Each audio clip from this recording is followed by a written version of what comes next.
বন্ধুগণ, আজকে আমি আপনাদের সঙ্গে শেয়ার করব আটা আর ডিম দিয়ে ভীষণ মজাদার হেলদি একটি নাস্তার রেসিপি। আর এটা খেতে ভীষণ মজাদার। আর এই জন্য প্রথমে একটা বাটির মধ্যে আমি নিয়ে নিলাম 1 কাপ আটা। আটাটা দেওয়ার পর আমি এখানে দিয়ে দিলাম স্বাদ মতো লবণ আর হাফ চামচের একটু কম জোয়ান। জোয়ানটা দেওয়ার পর আমি দিয়ে দিলাম 1 চামচ সাদা তেল। তেলটা দেওয়ার পর আমি সমস্ত আটাকে কিছুক্ষণের জন্য মহিম দিয়ে নেব। এভাবে আমি চিপে চিপে মহিম দিয়ে নিলাম।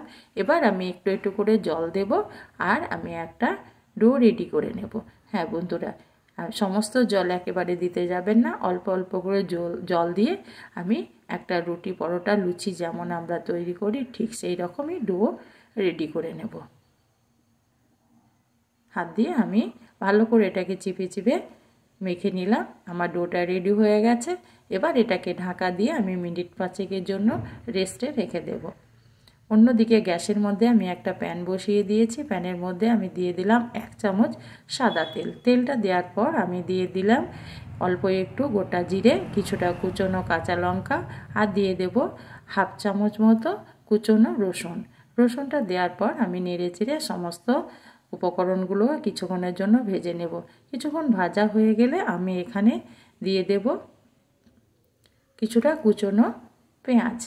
পেঁয়াজটা দেওয়ার পর আবারও আমি নেড়ে চেড়ে এগুলোকে ভেজে নেব।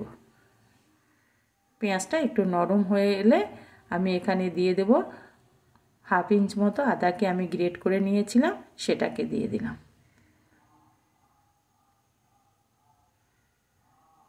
একটু নেড়ে চেড়ে ভেজে নেওয়ার পর বন্ধুরা আমি একটা মিডিয়াম সাইজের আলুকে গ্রেট করে রেখেছিলাম, সেটাকে জল থেকে উঠিয়ে আমি পেঁয়াজের মধ্যে বা কড়াইয়ের মধ্যে দিয়ে দিলাম। এবার আমি এই আলুটাকে কিছুক্ষণের জন্য নেড়ে চেড়ে ভেজে নেব।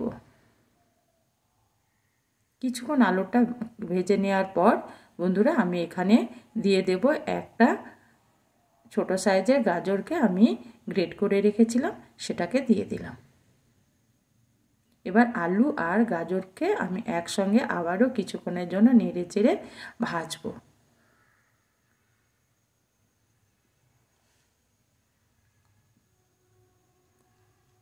আলু আর গাজর ভাজার সঙ্গে সঙ্গে আমি ওর সঙ্গে দিয়ে দিলাম কিছুটা কুচনো ক্যাপসিকাম। এবার আলু, ক্যাপসিকাম আর গাজরকে আমি আবারও কিছুক্ষণে নেড়ে চেড়ে ভেজে নেব। আর এবার বন্ধুরা আমি এখানে দিয়ে দেব স্বাদ মতো লবণ। লবণটা দেওয়ার ফলে এখান সবজি থেকে যে জল বেরাবে সেই জলের মধ্যেই আমার এই সমস্ত সবজিগুলো সেদ্ধ হয়ে যাবে এইভাবে ভাজতে ভাজতে।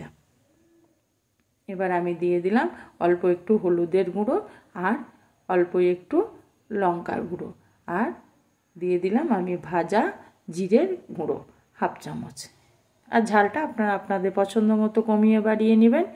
আবারও আমি এগুলোকে মশলার সঙ্গে আবারও কিছুক্ষণ ভেজে নেব।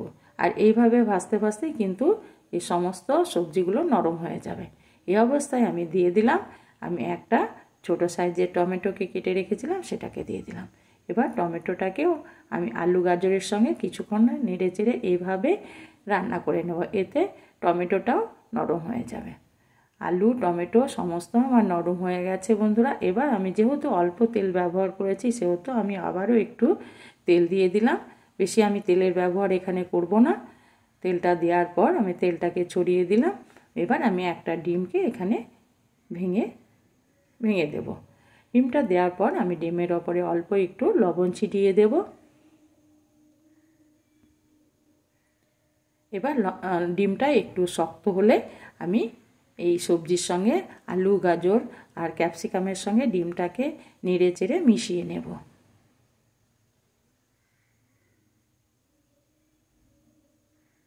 ডিমটাকে এভাবে আমি নেড়ে চেড়ে মিশিয়ে নেব।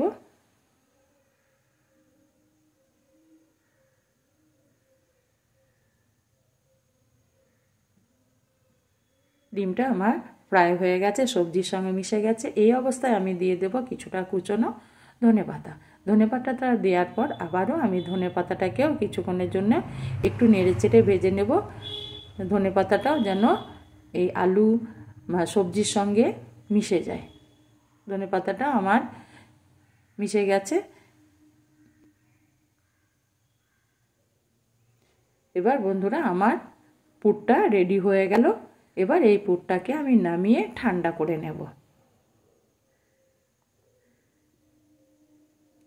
এবার যে আমি আটাটাকে মেখে রেখেছিলাম সেই ডোটায় আমি কিছুক্ষণের জন্য একটু নেড়ে চেড়ে মেখে নেব। আগে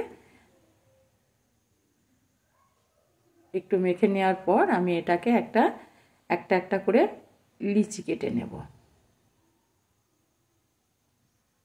আমি ছোট ছোট বলের মতো আমি যেমন আমরা লুচি তৈরি করি ঠিক সেই রকম লিচিগুলোকে কেটে নিলাম। একটা পিঠে বেলনা নিয়ে আমি এবার এটাকে ছোট লুচির মতো শেপ দিয়ে একটা রুটি বেলে নেব।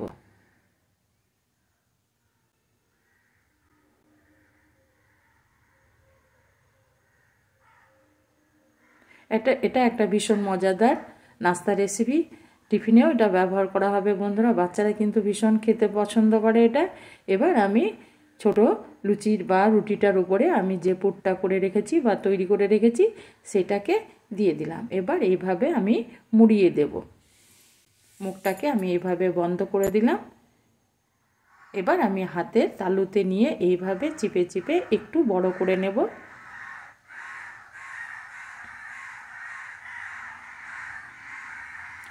হাতের তালুদের মধ্যে আমি এটাকে একটু বড় করে নিলাম। এবার বন্ধুরা আমি পিঠের মধ্যে আমি অল্প হালকা করে চাপ দিয়ে একটু বড় করে নেব।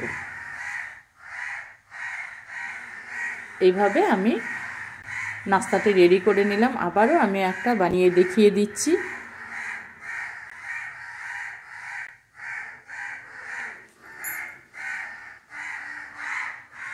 ঠিক একইভাবে আমি রুটিটাকে তৈরি করে নেব। আর এটা বাচ্চাদের টিফিনেও দেওয়া যায়, আর সকালে ব্রেকফাস্ট বা বিকেলের চায়ের সঙ্গেও কিন্তু দারুণ লাগে বন্ধুরা। আবারও আমি পুরটাকে দিয়ে দিলাম। আবারও আমি রুটিটাকে এইভাবে মুখটাকে এইভাবে মুড়িয়ে নেব। দিয়ে হাত দিয়ে আমি এটাকে পাকিয়ে নিয়ে হাতের তালুর মধ্যে রেখে এটাকে আগে একটা পুরের মতো সাইজ করে নেব। তারপরে আমি পিঠে বেলনায় একটু চাপ দিয়ে একটু বড় করে নেব।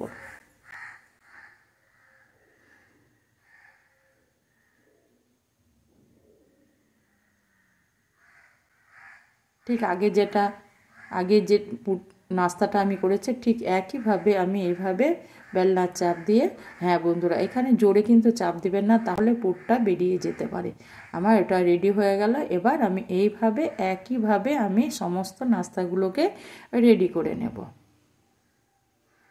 আমার সমস্ত নাস্তাগুলো রেডি হয়ে গেছে।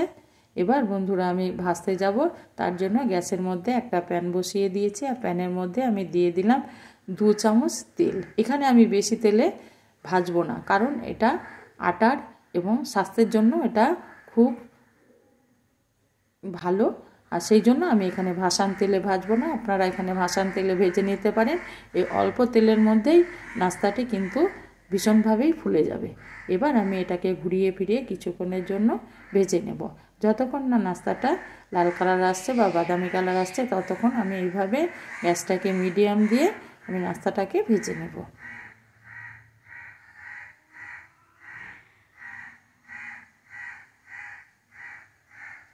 এভাবে ঘুরিয়ে ফিরে দেখুন বন্ধুরা নাস্তাটা কত ফুলে যাচ্ছে আস্তে আস্তে।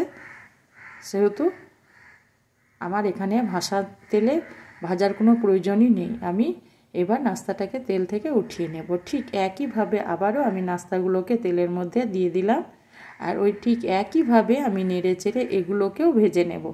দেখুন বন্ধুরা অটোমেটিকই এই কম তেলের মধ্যেই নাস্তাগুলো কেমন ফুলে যাবে।